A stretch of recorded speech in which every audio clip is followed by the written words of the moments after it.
என்னன்னா, இந்த பூண்டு உடலினுடைய நோய் எதிர்ப்பாற்றலை அதிகரிக்கக்கூடியது. நமக்கு பல நோய்கள் வராமல் தடுப்பதற்கு அது பயனுள்ளதாக இருக்கும்.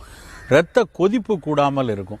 இன்றைக்கு நிறைய அந்த வெள்ளை பூண்டினுடைய சாறை மாத்திரைகளாக்கி அந்த மாத்திரைகள் இன்றைக்கு வணிகத்தில் கொடிகட்டி பறந்துக்கிட்டு இருக்கு. ஆனால் மாத்திரைகளாக அந்த சாறுகளை எடுக்கிறத காட்டிலும் உணவிலேயே தொடர்ந்து எடுத்துகிட்டு வந்தாலே இந்த கொழுப்பு இரத்த கொதிப்பு ரெண்டையுமே கட்டுப்படுத்தலாம். அதுக்கப்புறம் ரொம்ப முக்கியமான விஷயம் என்னன்னா, பூண்டு சீரணத்தை சரிப்படுத்தக்கூடியது. நமக்கு நிறைய புலால் உணவு சாப்பிட்ருக்கோம், இல்லைன்னா ஒரு எண்ணெய் பலகாரங்கள் சாப்பிட்ருக்கோம்.